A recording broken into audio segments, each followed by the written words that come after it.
work on the old flywheel here. Just going to put this back together. A little bit of blue Loctite. Usually the bolt, the pawl, washer, and then figuring out how to put this funky thing on.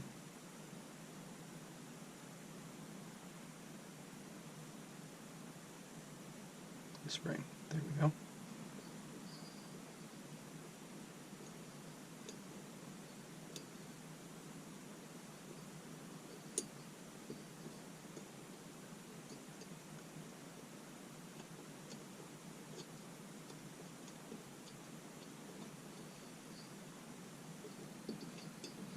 And these are easiest to take a picture of it before you dismantle it, and that way you have a pretty good idea of what's what goes where. I want to understand the other one here. I think these are 8mm. Good. Should articulate easily like that.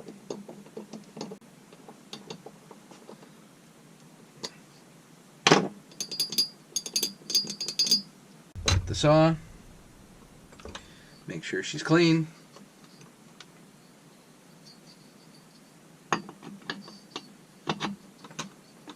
Put the flywheel on down. Washer. Blue Loctite, which some people use, some people don't. That's fine. And your nut. I'm not going to do any timing advance on this. 14mm. And you don't want to use the impact on it, you want to actually use the torque wrench, so I'm going to do that now. You need a piston stop. Nylon rope is ideal.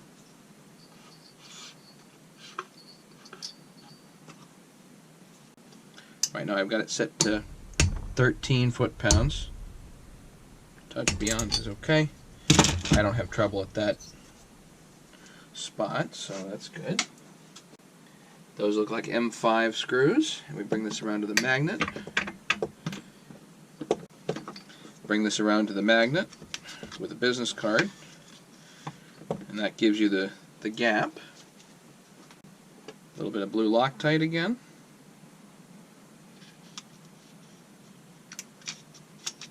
They look like M5 and 16 or 20mm. I don't cinch them down all the way, at least not to start. There we go. 1, 2. Move the flywheel back. Now you're gapped. Now we get to put our shield on and our wires. Looks like that goes there. These wires come across and down and in. Now,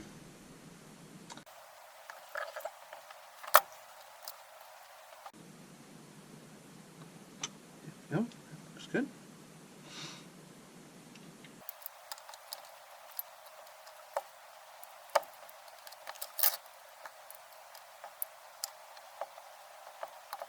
One, two.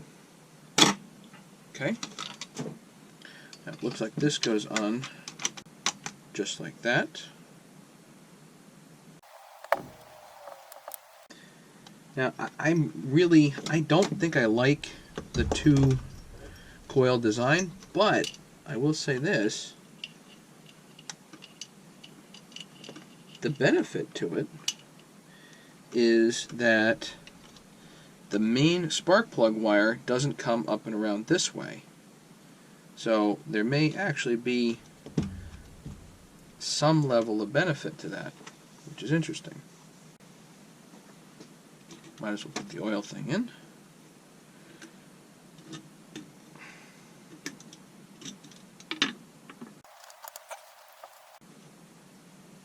Okay.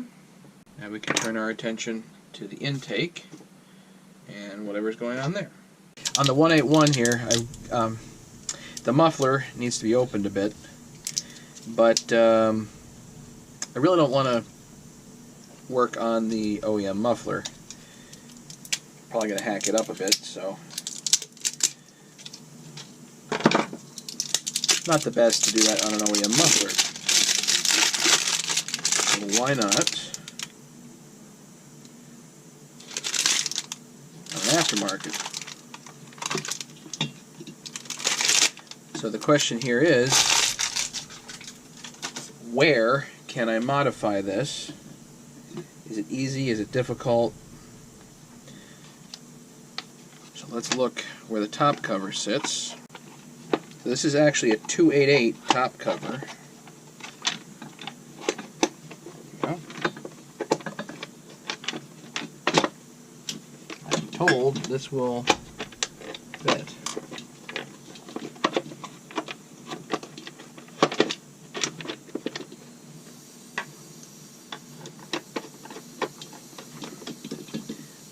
This is a very special top cover. We'll discuss that in a bit. But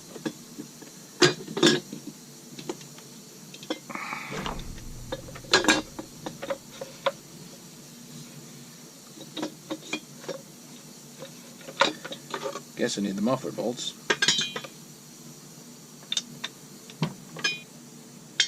Now this is just for a mock-up, so it doesn't need to be on there really good.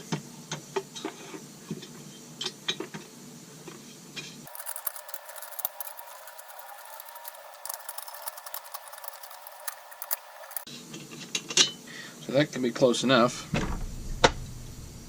So now we can see how much room we have.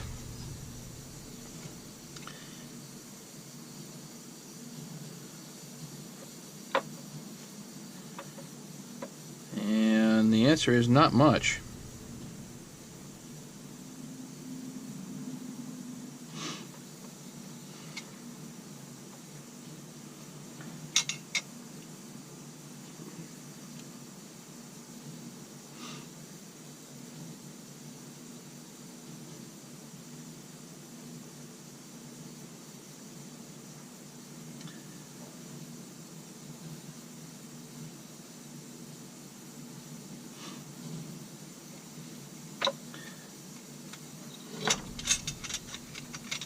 So what I might end up doing is working on a deflector on this side right here, because I could slice it and open it that way, or I could weld on a nice deflector, which means I have to close this off, but that's okay. Let's see how much room we have here with the brake flag. So we actually have pretty good room in front here.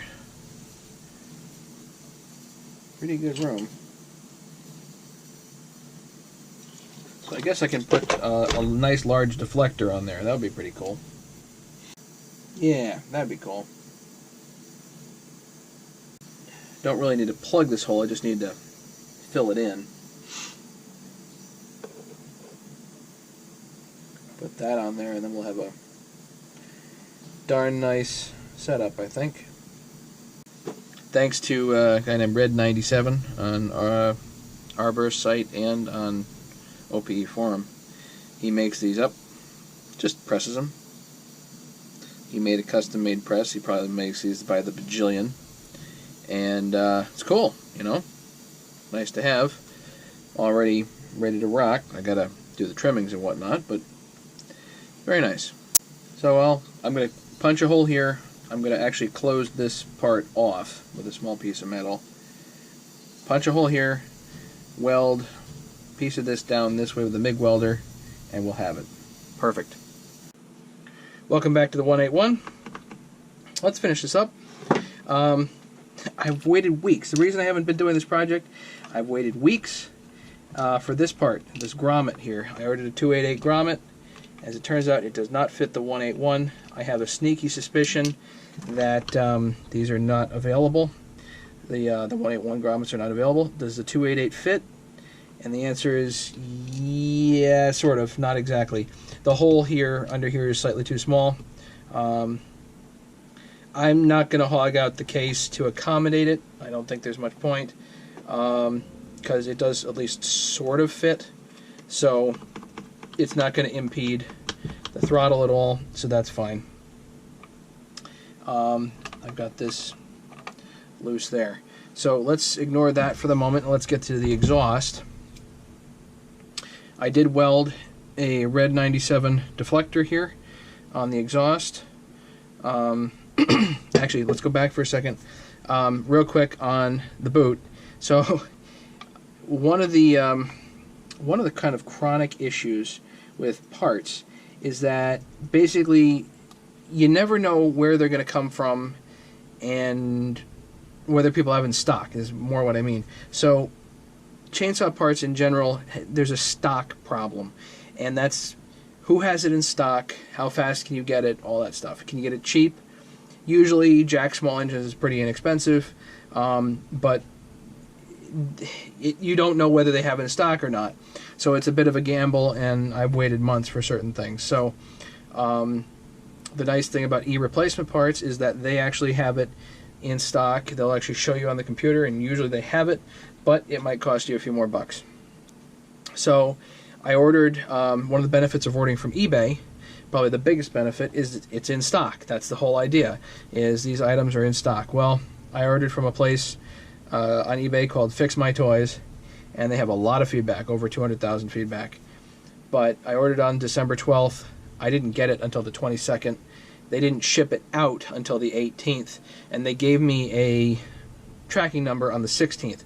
So I finally emailed them and said, when did this ship out? And they were like, oh yeah, it shipped out today. And I'm like, what the heck? So as it turned out, they did not specify that the 4 days handling time they specified. The 4 days handling time wasn't handling time. That was special order time. So they actually had ordered this part for me, which I could have done myself. So, you know, it's just so stupid. Anybody, if you want to order stuff and know that you'll get it, you can always call Bob at Ashokan Turf and Timber, especially for top ends.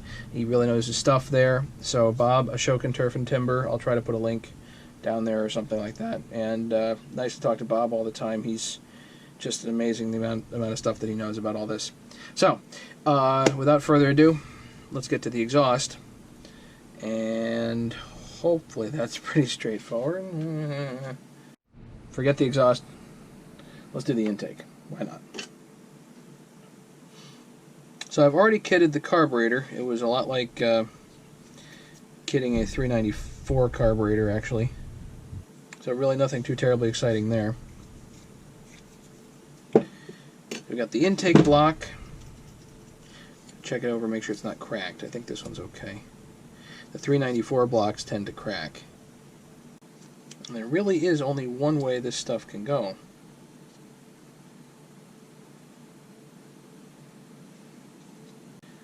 Only one way. Una via. Now, Bob did mention that this piece does break on top here, so do check that. There's a little gasket here.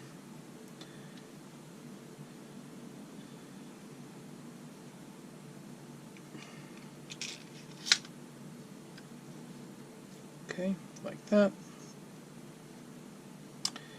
Gasket. Block. So the round part of the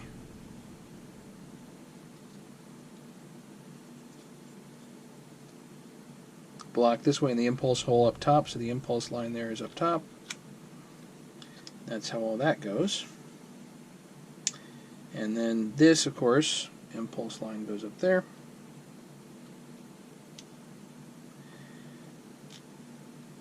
No need for sealer on here, but I am going to put some blue Loctite on the intake holes, on the intake bolt holes.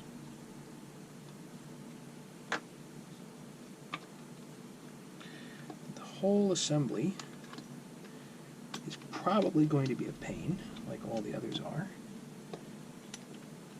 No, not too bad.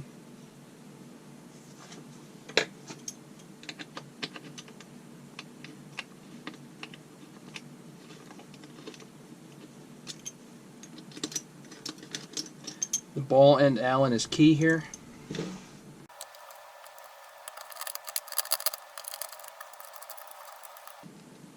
You don't cinch it all the way down, you just gentle and gentle. I love it, that actually fits pretty good. Ball end Allen in here. Give it a little cinch down.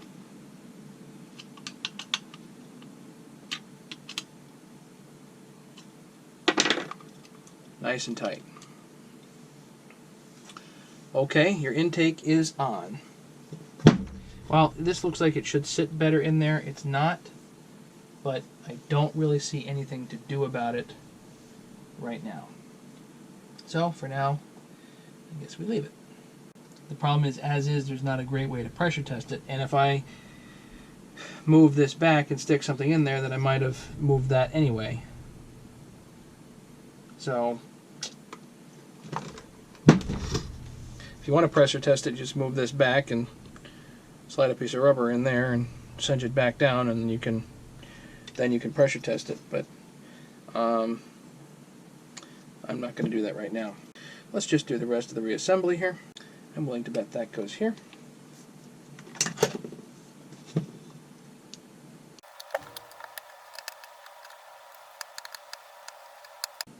So one flathead screw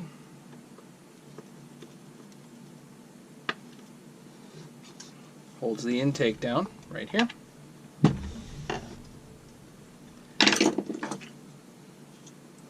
There's this little slidey piece which goes to the two needles.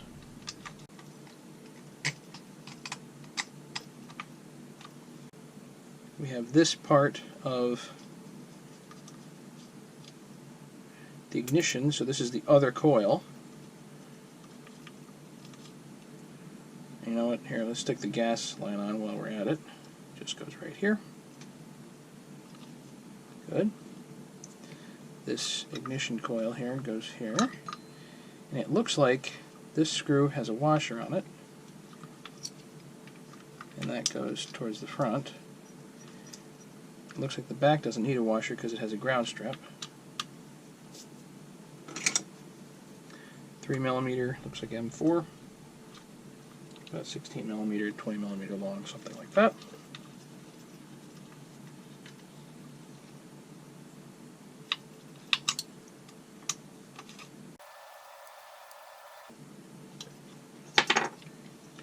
This clicks into this piece and we'll go right up there.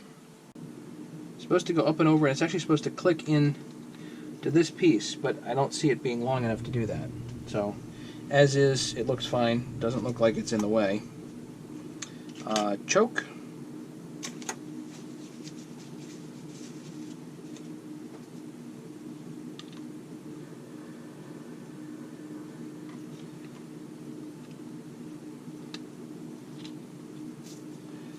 There we go.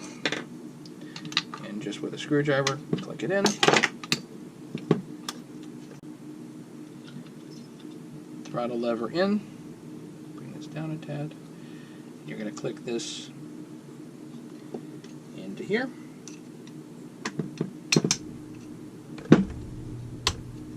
With the screwdriver, click. So your throttle is now good. That looks pretty good for the intake. Let's put the air filter on. Now these air filters you can separate just with a screwdriver. It goes pop, and you can open them and clean them. Then you just pop them back together, right on down like that.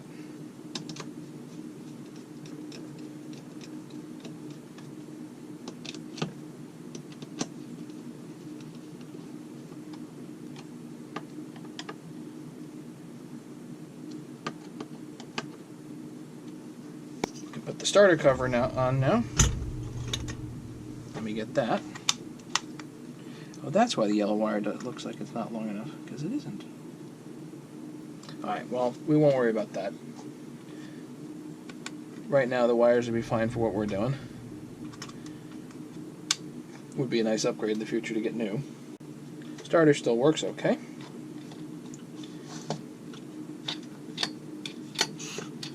I always like to make sure it grabs before I put this on down.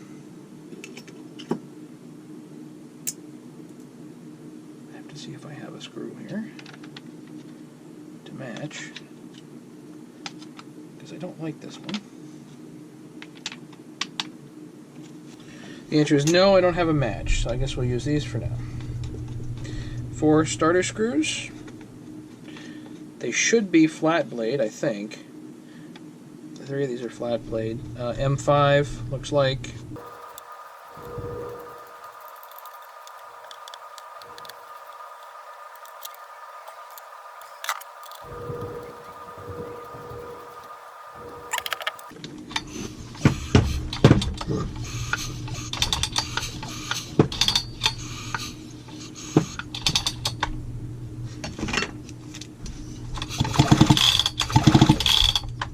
Nice, pulls over fine.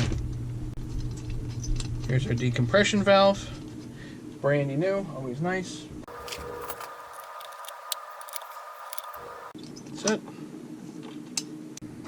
Oh dear, I forgot a cord. There's a ground strap, goes from here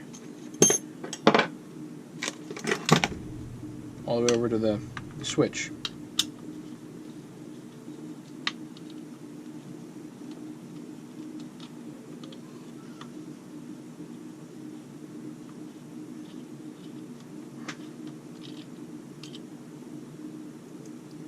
I'm pretty sure that this is actually a 372 ground strap, so this may not be the exact configuration that the saw should be in, but it does actually work.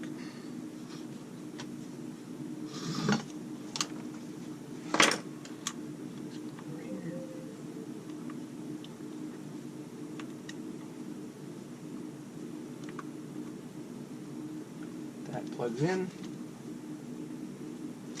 This switch clicks in. Nope.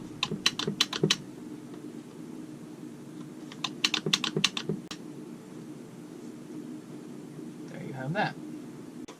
So I was convinced that this actually needed a deflector here, and that I had accidentally used it on the 272. But after looking at the parts list, no, it does not have a heat shield. So, 2 exhaust bolts go through here, and through the exhaust, the muffler. Now, I did open this up. This is a red 97 deflector, MIG welded on, some flat black paint there. Not going to put any Loctite on there now. Got to pull this off. Now you'll notice that this piece goes here, and unfortunately that means that I gotta undo both of those.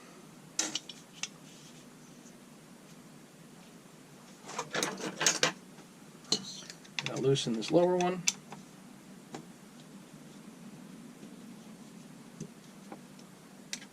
I have to completely undo this one.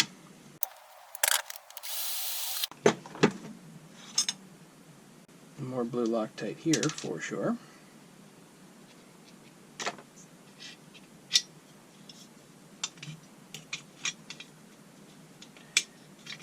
Let's see if we can get those two to line up.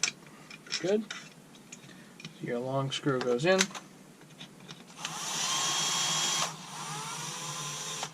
Not tight. 1, 2, just get these started. Get this here screw started too.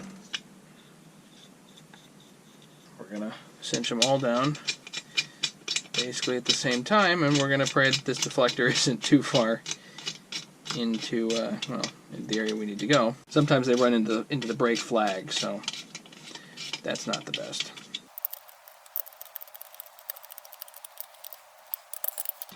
Tighten these. Good.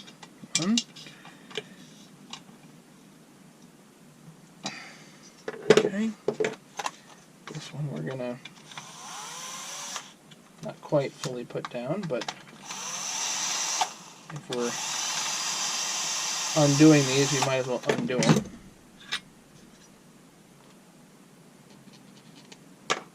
Loctite it.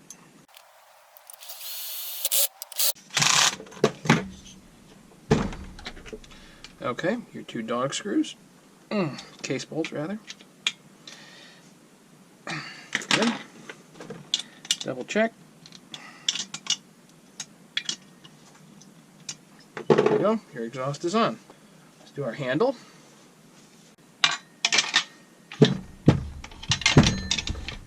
4 speed screws to put the handle back on.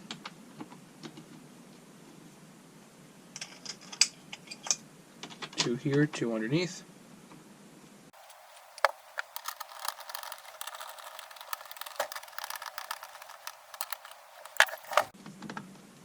Here's the 2 underneath.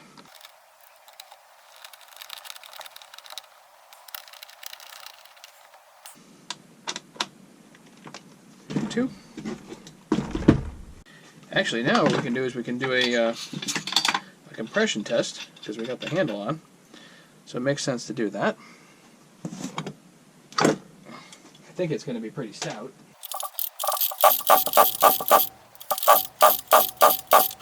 So 160 with a base gasket delete, that'll probably go up a tad. That's pretty stout.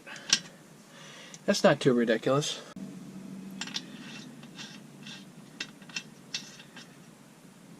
Put our spark plug in here.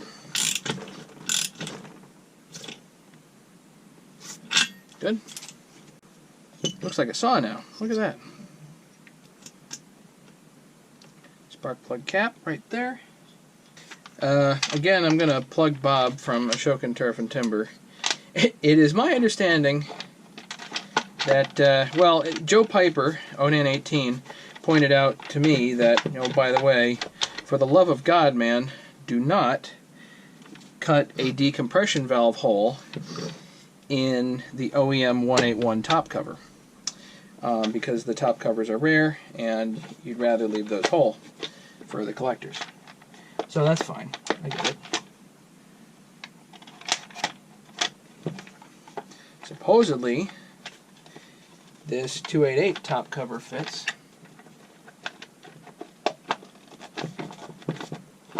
Sure don't feel like it do, or not right off the bat, but according to Bob, this was like the last one. I guess it's having trouble getting down, getting over that silly partition there. Yeah, let's tighten her on down, see what happens. So this is the last one. This is an OEM top cover. Not the type of piece you want to mess up.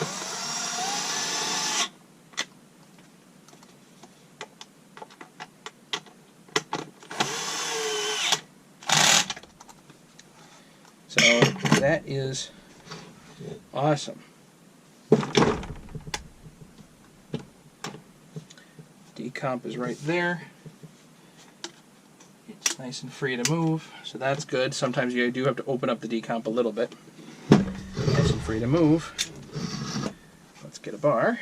But this indeed is the bar. Goes on. Then we need the clutch cover.